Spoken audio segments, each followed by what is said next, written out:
What's going on, boys? How you doing, Keshav, Ginger, Yash, Optimus? What's going on? Another great day here, MSL. This what you have to realize about this market is very, very tricky trading. If you're making profits, take them quick. And what else can I say? I mean, I guarantee you, 80 to 90% of traders are getting destroyed in this market, and we keep consistently making profits. What's up, Gravinder? How you doing, bro? There was a key level that I told you guys on SPY last a couple days ago. The level is 465. We had a big range. If you go out to the daily on what's up, Cordell? How you doing? If you go out to the daily on SPY right here, I told you guys there was a range between 465 to 471 here. So they came up, they tricked every single bull right here by closing SPY on what was it? Wednesday. On Wednesday, they closed SPY above 471, so they sucked in all the bulls. Everyone that was bullish got bullish here, and then the next day, just complete destruction. Yesterday, just destroyed, right? So today, we didn't even trick, like, they got a lot of bulls back in the market. There's going to be a lot of people online saying, oh, they're bullish, the growth stocks are way too low, and I think they smack them next week as well. I could be wrong. They could rip this right back through 465 and make our way to 471. But until they prove that they can stay in there, I'm still bearish. Like today, we closed and they tried so hard. They had 2.2 billion to buy a market on close, and they still couldn't get SPY over 465 at the close. After hours, we are up there. So let's see where we open next week. I don't see why they would buy over the weekend. I don't see why would we have a gap up on Tuesday. What's up, Crowblood? I don't know how to say that. But welcome. So SPY, we still closed below my range of 465 to 471, guys. Nothing has changed in terms of me being bearish. I told you guys I needed SPY to close above 465, and I needed QQQ to close back in this weekly channel here. This weekly channel is key in my opinion. Look at this. It's so clean all the way from last June of 2020, and we've been holding this uptrend ever since. And now we closed below it. If you zoom in, you can still see the resistance line here, and that's exactly where we stopped today. So as long as we're below this weekly channel, I am bearish. Let's see if we retest it on Tuesday and then just roll over, or if we get back into it and we can start playing bullish again. What's up, Scrooge? How you doing, Carlos? So again, SPY, QQQ closed below their ranges. I'm not bullish. XLF, I told you exactly what was going to happen with the earnings yesterday. It was just too extended, guys. You never see XLF this elevated from the 8-day moving average ever. I was so close to holding all my JPM puts into earnings because of this reason, but I don't play earnings, so I only held a few. XLF, if you just zone out, like zoom out on the pattern, how many times has XLF been this elevated from the 8-day? Every single time it comes back below. Bank earnings sent us, and now we're battling the 8-day all of a sudden from below, just in one day. You guys got to pay. Ricky's XLF puts paid very well. JPM puts would have paid very well. City from Yush was a monster play. Like, it was so obvious to me. Obviously, the earnings tricked me out, or else if there was no earnings, I probably would have went even heavier in those Jan 28th JPM puts. IWM here, I had a resistance drawn here at 214.60. Where'd that line go? There's that green line right there, 214.60 and 214. What's my other line at right there? Why isn't it showing me my white line? So I have big resistance here on IWM. That's why I entered puts for Wednesday. I didn't go too heavy because obviously anything can happen over the weekend. But again, just looking at SPY closing below 465, looking at QQQ closing below its weekly channel. XLF is all of a sudden below the 8-day and banks are missing earnings. I hate IWM with a passion. Its top holding is AMC, for God's sakes. And now that banks are weak, we have AMC, GME, and garbage in this IWM. I don't think it'll get back over that resistance, and I think it rolls over. As you guys see, there was a support here. You guys want to see how far out this support is that I had? The resistance that it was at the end of the day there? Look at this. This is the support all the way from January, guys. And we're back testing it from underneath. Backtesting IWM from underneath, and did we close above it? It looks like we closed right at it, just like SPY. So next week I am expecting a gap down on IWM. That's why I took the puts. I didn't go too heavy because anything's possible, like I said. But other than that, IWM is a clear head and shoulders to me. Look at this. Right shoulder, head, another shoulder, and now we're going down. I think 208 trades on IWM next week. Let's see what happens. unless we flip completely bullish, that could be another scenario. I'm not gonna say I know exactly what's gonna happen. It's just everything points me into a bear direction. It looks very, very tricky. If you look at daily candle on ES, it's a big hammer candle off support. Again, we didn't close over any major resistance here. We closed just underneath 4659, which is my upper range for today. And look what happened last time we traded up here, just down and down, okay? So let's see what next week brings. I have no idea. Right now I'm still bearish. VIX is still just kind of consolidating here. If it wants to load for me. Thank you. And VIX is just making a higher low here. So remember what I went over last night as well. We have the low. If we take out 23.33 on VIX, it's a higher high. So VIX is not too interested. We're making a death cross this weekend most likely. I think we come back down and test 40K and then chop around for a bit if it is going to go up more. If it's not going to go up more, it may pump a little this weekend, and then when the death cross happens, it might come down. So in my opinion, I'm still cash in my crypto account. I will jump back in when I see a few more signals, but for right now, not really interested. Is the live stream still working? I hope so. Okay, so SQQQ, we are in these calls. I sold a little bit for 100% here. Again, we're just making the low and a higher low. Do we go and take out this 36.55 on SQQQ for a higher high and then continue upward? That means QQQ will have more weakness. And why do I think it'll have more weakness? Just this weekly channel. Very clear to me what's going on here. They got bulls sucked back in. They closed it below the weekly. And this one, it looks like it has a little more room down in my opinion. Yields are still up. Look how it reacted. Remember what I told you guys yesterday? It was weird that the market was down when the yields were down. All it did was go and back test the breakout point. So remember I told you guys this is a very, very bullish setup. So we set the resistance, came back up, tested the resistance, came back up, third time's a charm and right through. And now after that huge run of 5 days straight, came down, retested the breakout, and now we're ripping again. So if yields go above this 180.8, it should run. Thank you guys. So yields, watch closely next week. If continues on this move, this is one of the most bullish setups ever, guys. If you guys know me, I love back tests. Look at this. Complete breakout, back test of resistance, and now we're ripping again. So make sure you're watching TNX next week for QQQ weakness or strength. HD, definitely the title of the title of the post market. And A+ trade. Why did I go so heavy in this? Why did I call this out? I'm glad you guys, anyone that followed me in, I know a lot of people in MSL follow me in, played out to perfection almost, more than perfect. All I was looking for was a move down to this 380, 381 area. But again, I showed you guys this chart like 3 times, guys. If you flip it over, this is so bullish. It's a W bottom with one double bottom and then a rip. Gap up, bull flag, back to resistance, and rip. So why would you not short this? It's the exact same thing. Double top, come down, break the 50-day, bear flag back to fill this gap from the gap down, and then just complete bottom falls out today. It was so weak. It closed at the low of the day, guys. This HD worked to perfection. That's what A+ setups are for. That's why I call them out. In this bear market, you have to be more patient and only take A+ setups. Those lottos and those little calls that you take, they're gonna eventually paper cut your account to death. So be careful with just over trading. Wait for A+ setups, hit them with big, and just enjoy. So great play. For now, HD play is over for me. Probably won't even look at the chart for a while, to be honest.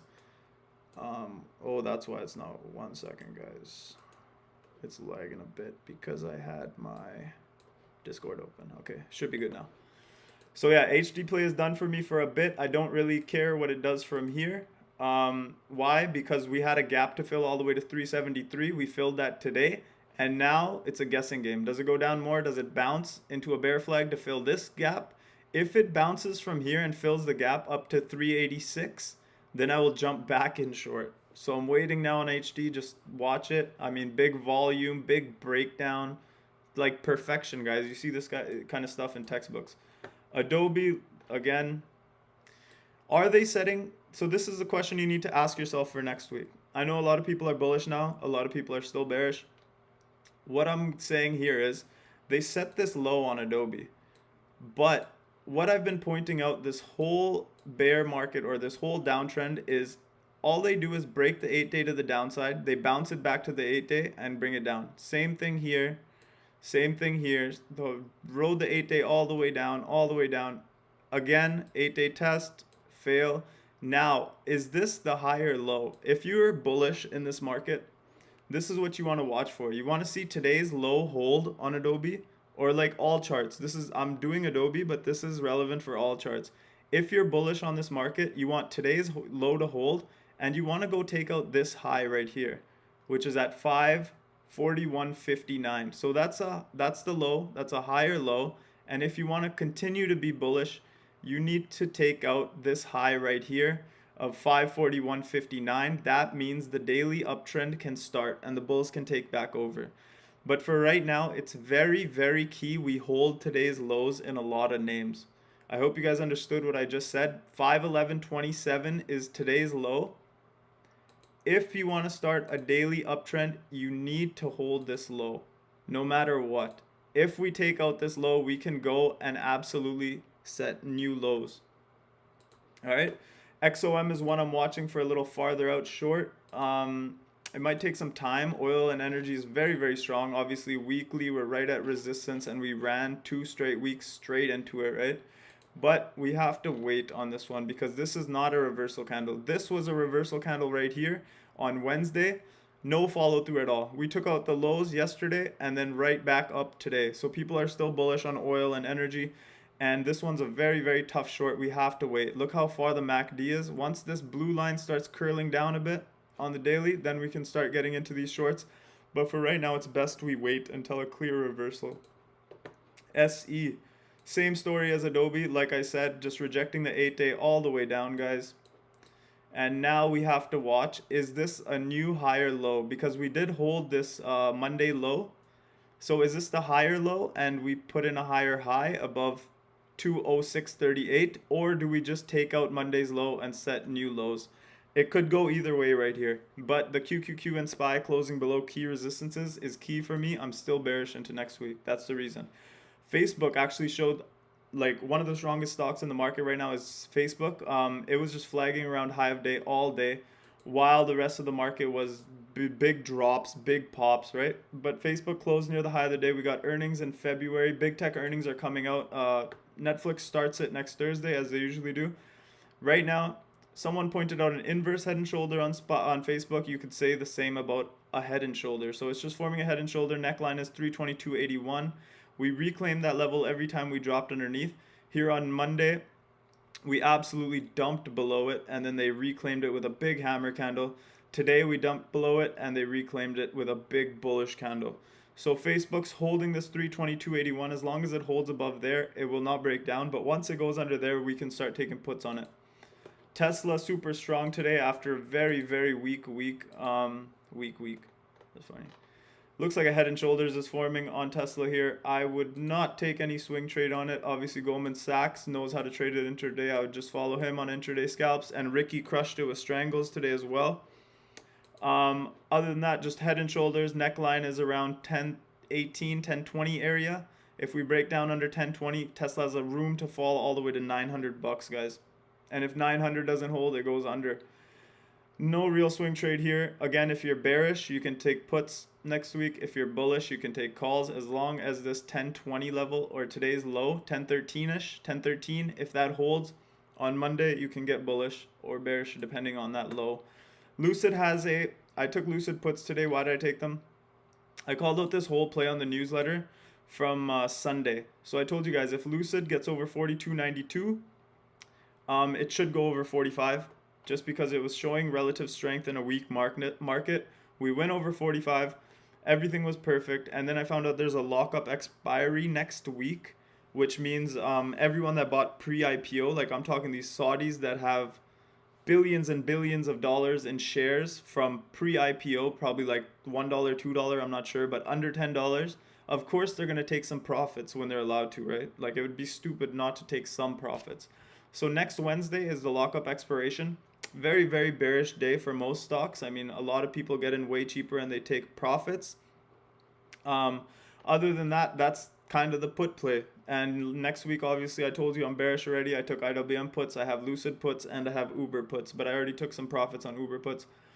Let's see what happens on Tuesday. There's nothing to say about this one. Closed under my fib line. The next level down here is 39.42. So our puts should be in the money if my play works out. If Tuesday is weak, Lucid should be in the money on Monday itself. Or I mean Tuesday itself. So keep watching. Amazon, nothing really to go over here. Weak. Like I told you, if they wanted to make it look better, they would have closed it above this huge support here from the weekly. But they didn't even get it over that. Never mind the head and shoulders back test. They didn't even get it over the first one. So Amazon's super weak in all contexts compared to other charts, compared to everything. Sava, I have equity in this one. I've seen huge flow. I've already gone over the trade plan with you guys. Alzheimer's drugs. BIB got disapproved, so either Sava or LLY is probably gonna get approved or bought out. And BIB came out with the news they're trying to acquire someone. This is completely like a guess play, but the flow that came in on Sava is very, very strong. So I took some equity. Less risk, I'm not waiting. I'm not having any premium burn or anything. I'm just chilling in it. Airbnb is actually in a buy zone here. This is a demand zone. So every time we get into this little range, people buy it up, as you guys see, over and over and over again. If you want long-term equity, it wouldn't be that bad to start scaling into some long-term equity on Airbnb, in my opinion. Obviously, it would have been better if you got it on Monday when it was 152. But I mean, 163 on Airbnb is pretty good still. If the markets decide to turn around up, I think Airbnb has huge upside potential. Netflix, big news at the end of the day there. They're raising prices on US and Canada 15%. Other than that, Netflix is known to run into its earnings next Thursday. So if you want to take a shot, if you're bullish, I think Netflix calls could work on Tuesday. So keep an eye on this one as well. If the market opens bullish, I would probably focus on Netflix. PCE, what are these stocks, bro? BCE. I've never traded these. Canadian stock. I have no idea what this company is, but the chart is very, very bullish. It's the exact same thing as TNX, rounded bottom to all-time highs, and then we just went up. It's like a cup and handle. Again, no idea what this company is or what they do, but I would put a resistance line here. If we can get through this little resistance line here, which would be above today's highs, above around $67, then this one can go ballistic. But if it rejects $67, it can come right back down. Why do I say that? Declining bull volume. On the one sell day it had more volume than it did on all 3 buying days. So this might be a little fake move right to resistance and reverse, or it might just rip right through. You need to watch the volume on Tuesday to know about this one. What else we got? PEY, I don't know. What are you trading, bro? Pato? This one looks very similar. It looks like it's forming a little cup and handle here. I would just do this as resistance here. Or you could kind of say this is a cup and handle as well. So it formed the cup. Now it's forming the handle here. And if it goes and takes out these highs here of 11.15, 11.16, it can run to this level here, which is at 11.50. And above 11.50, blue sky breakout, it can go anywhere. Enbridge, I have that in my dividend account, so I look at this chart regularly. I usually look at the monthly because I'm not planning on selling any of my dividend stocks anytime soon. I'm holding them till I'm old. Monthly looks beautiful on Enbridge, just beautiful. Like this is all accumulation for months and months and months. Finally broke out to all-time highs here, and we back tested it, and now we're going up again. So Enbridge is a great equity play for your dividend accounts, in my opinion. It pays a fat dividend 4 times a year, I believe, every quarter, and this one's just a buy and hold. I wouldn't even chart this one. You just get paid your dividends. Just keep collecting them. Other than that, what else did we do? We hit one more. I don't even remember all the plays we hit today. JP Morgan. Let's go over JP Morgan and then I'll call it a day. JP Morgan. So again, this play was based on 1, XLF being extended. 2 was this being extended. Again, it's exact same chart as XLF.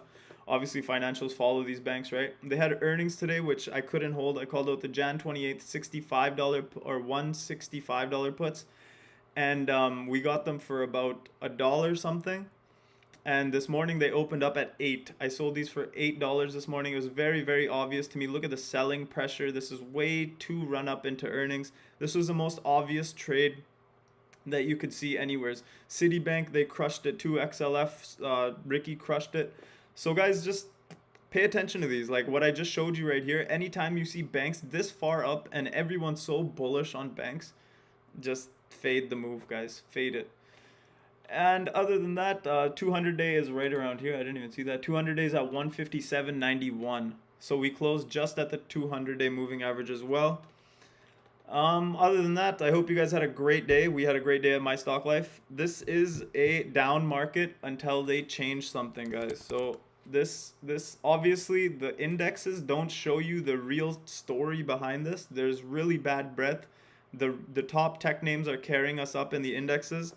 But if you look at growth names, there's a whole different story, guys. Like SE is one of the strongest companies in the market. If you look at it in 5 years, this is going to be such a great company. I have no doubt. I've done my research. It's $500 stock within a few years if they fix this growth. But if they keep hiking interest rates, this isn't going. It's not going to bounce like that. It's going to take forever to get back to all-time highs. Other than that, just in this kind of market, take your profits quickly. Don't be greedy. Don't overtrade. Wait for A+ setups, and you'll do just fine. Only if you join MyStockLife, though. All right, guys. Have a good weekend.